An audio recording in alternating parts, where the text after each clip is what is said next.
Assalamualaikum warahmatullahi wabarakatuh. Halo teman-teman semua, selamat datang kembali di channel Santri Story, channel yang akan membahas berbagai hal, kisah, misteri hingga sejarah. Pada kesempatan kali ini, admin akan mengangkat kisah tentang salah satu pahlawan nasional dari kalangan kaum santri, yakni Kiai Haji As'ad Syamsul Arifin. Kiai Haji As'ad Syamsul Arifin atau lebih dikenal dengan Mbah Kiai As'ad merupakan anak pertama dari pasangan Kiai Haji Syamsul Arifin dan Nyai Siti Maimunah yang berasal dari Pamekasan.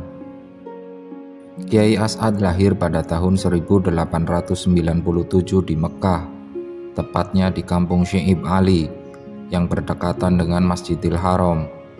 Orang tuanya memutuskan untuk bermukim di sana setelah menunaikan ibadah haji demi untuk memperdalam ilmu keislaman. Dengan demikian, ada darah bangsawan pada diri Kiai As'ad yang berasal dari silsilah kedua orang tuanya. Sang ayah yaitu Kiai Haji Syamsul Arifin merupakan keturunan dari Sunan Kudus, dan sang ibu Nyai Siti Maimunah yang masih merupakan keturunan dari Sunan Ampel. Ketika berusia 6 tahun, As'ad kecil diantarkan ke Pamekasan untuk kemudian tinggal di pondok pesantren Kembang Kuning. Sedangkan adiknya Abdurrahman yang saat itu masih berusia 4 tahun dititipkan kepada Nyai Salhah yang merupakan sepupu Nyai Siti Maimunah yang tinggal di Mekah. Setelah 5 tahun tinggal di Pamekasan, As'ad kecil diajak sang ayah untuk pindah ke daerah Sukorejo, Banyu Putih, Situbondo untuk menyebarkan agama Islam di sana. Di sana sang ayah membangun sebuah pondok pesantren sebagai tempat untuk berdakwah. Awal pembangunan pesantren hanya terdiri dari gubuk kayu kecil, musola, dan asrama santri. Asrama yang pada saat itu masih dihuni oleh beberapa orang saja. Seiring berjalannya waktu, dengan banyaknya santri yang berdatangan untuk belajar ilmu agama, maka pada tahun 1914, pesantren tersebut dikenal dengan nama Pondok Pesantren Salafiyah Syafi'iyah. Kiai As'ad sejak kecil sudah mendapatkan ilmu agama dari ayahnya, yang merupakan ulama yang dikenal dengan kealiman dan keluasan ilmunya. Setelah beranjak remaja, sang ayah mengirimnya untuk belajar di sebuah pondok pesantren tua yang didirikan tahun 1785 di Banyuanyar, Pamekasan. Selama 3 tahun belajar di pesantren tersebut, Kiai As'ad diasuh oleh Kiai Haji Abdul Majid dan Kiai Haji Abdul Hamid. Setelah selesai belajar di pesantren Banyuanyar, As'ad muda dikirim lagi oleh ayahnya ke Mekah untuk menjalankan ibadah haji sekaligus memperdalam ilmu agama di Mekah. As'ad muda belajar intensif di Madrasah Salatuyah, sebuah madrasah yang sebagian besar murid dan guru-gurunya berasal dari Melayu. Di Mekah, As'ad muda menimba ilmu pengetahuan agama secara serius bersama para ulama terkenal, baik dari ulama Melayu maupun ulama Timur Tengah.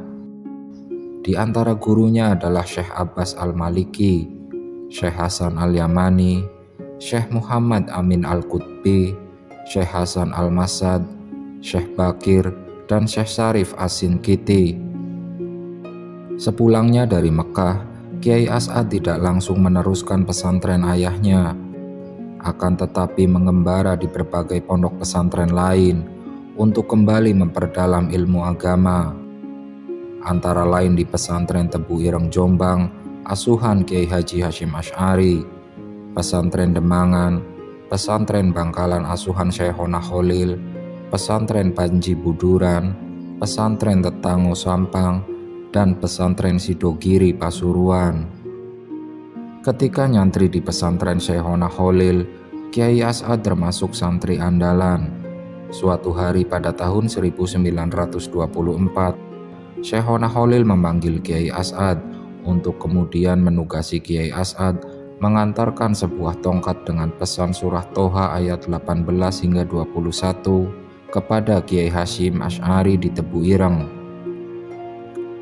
Selang beberapa bulan, di akhir tahun 1924, Syekhona Khalil kembali memanggil Kiai As'ad untuk kembali mengantarkan tasbih kepada Kiai Haji Hasyim Asy'ari. Ketika Syekhona Khalil memberikan tasbih itu, Kiai As'ad meminta agar dikalungkan di lehernya. Dirinya menjaga dengan sangat baik amanah dari sang guru untuk kemudian menyerahkan tasbih itu kepada Kiai Hasyim Asy'ari sebagai tanda memberi restu akan berdirinya Nahdlatul Ulama. Bisa dikatakan bahwa Kiai As'ad adalah penyampai pesan dan cikal bakal berdirinya Nahdlatul Ulama. Sepeninggal sang ayah Kiai Haji Syamsul Arifin pada tahun 1951,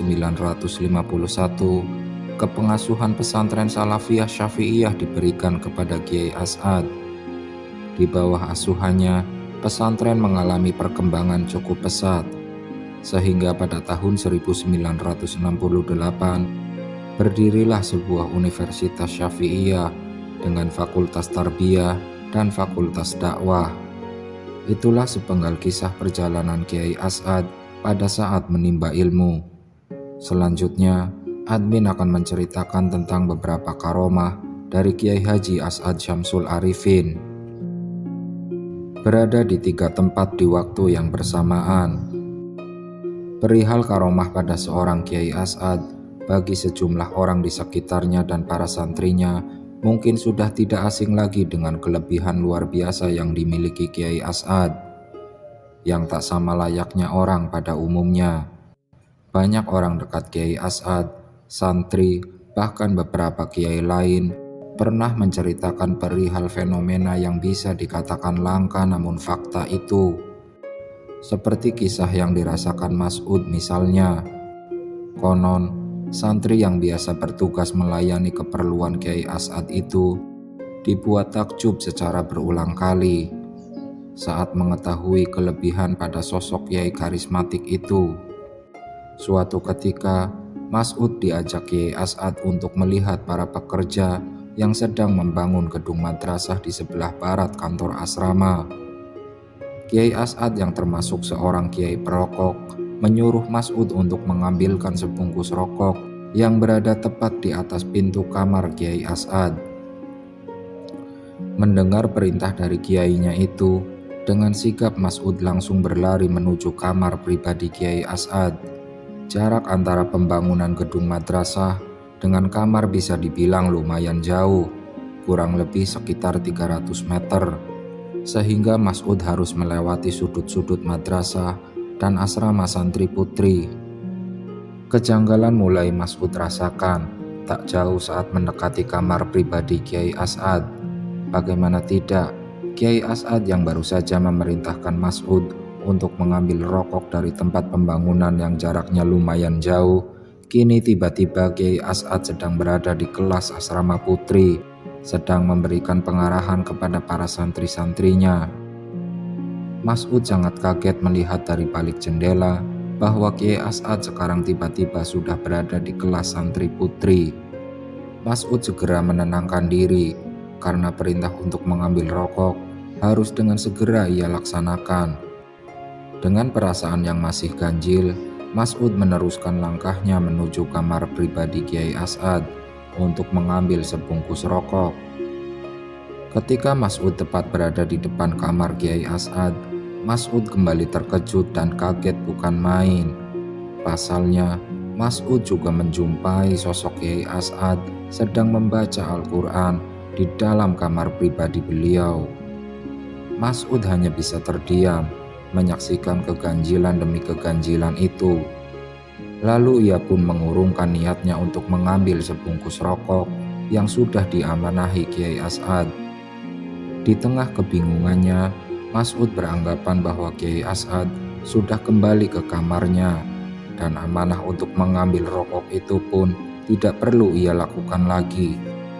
Mas'ud kemudian kembali berjalan menyusuri madrasah dan asrama putri untuk menuju ke tempat pembangunan gedung madrasah. untuk mengawasi para pekerja pembangunan. Tak jauh dari tempat pembangunan, kembali Mas'ud dikagetkan menyaksikan Kiai As'ad masih berada di dekat material bangunan.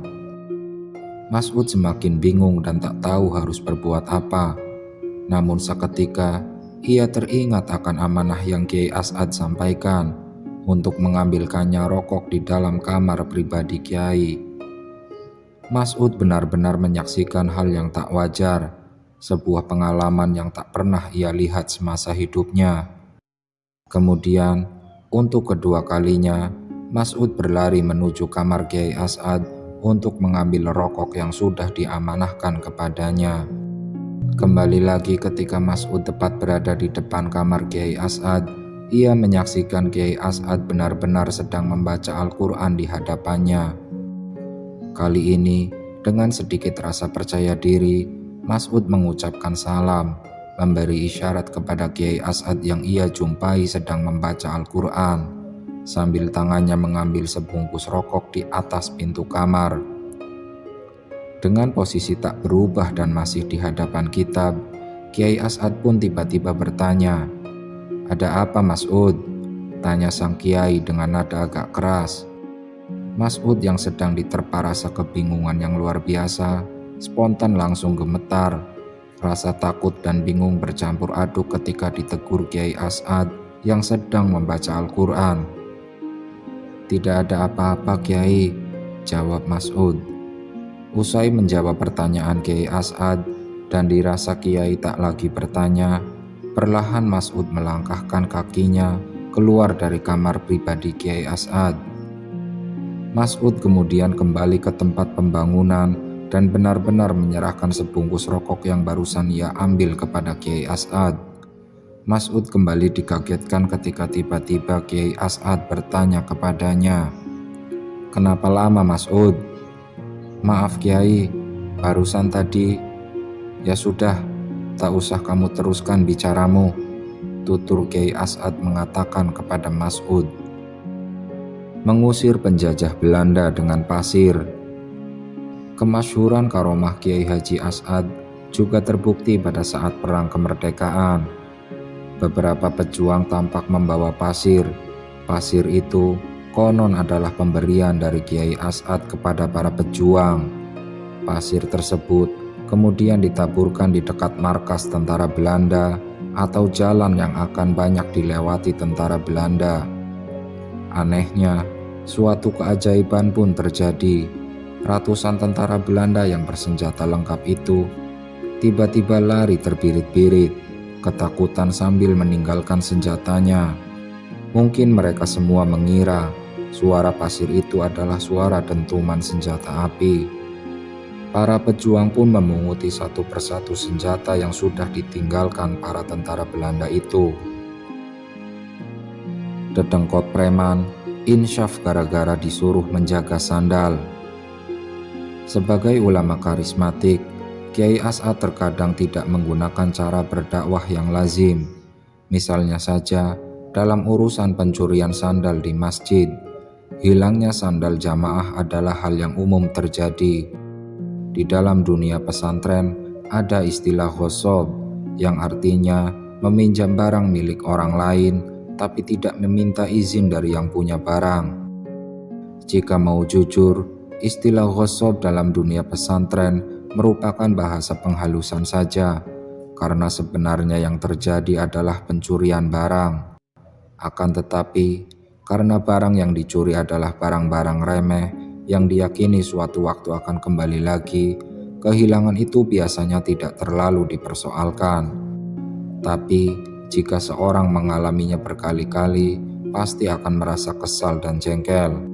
Kehilangan sandal akan semakin masif di waktu sholat Jumat, sebab yang berjamaah tidak hanya dari kalangan para santri yang ada di dalam pesantren saja, tapi juga ada banyak dari warga sekitar. Jumlah sandal yang ada di luar pelataran masjid akan sangat berjubel banyaknya. Untuk itulah, pada Jumat pagi, Kiai As'ad mendatangi salah satu dedengkot preman guna mengatasi hal itu. Sandal jamaah di masjid ini sering hilang ketika sholat Jumat.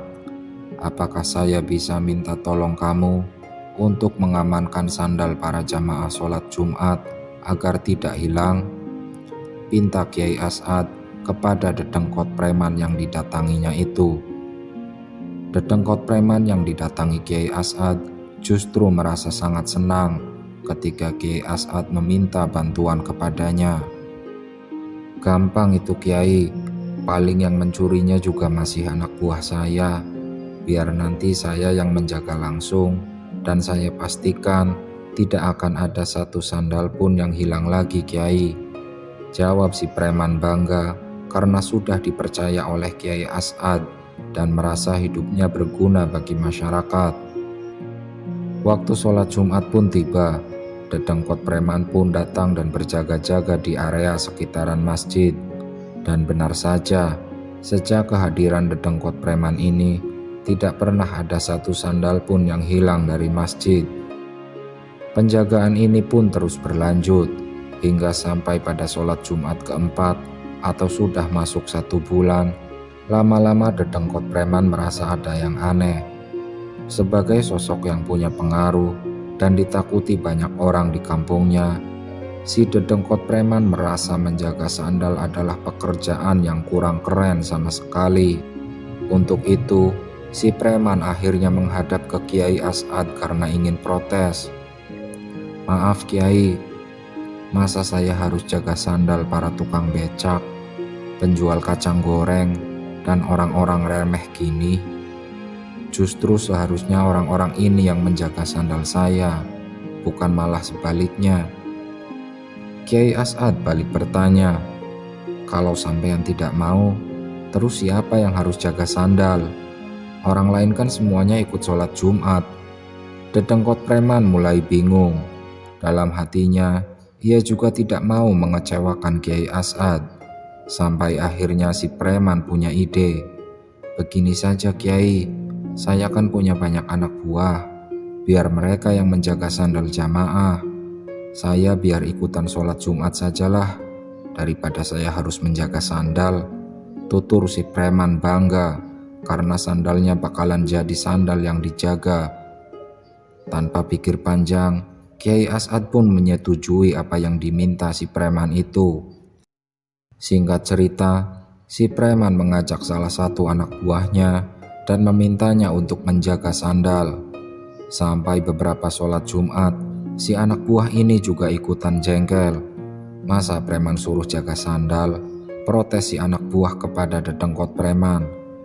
Si dedengkot preman kemudian meminta si anak buah untuk mencari temannya yang lain dulu sebelum memutuskan untuk ikutan sholat Jumat.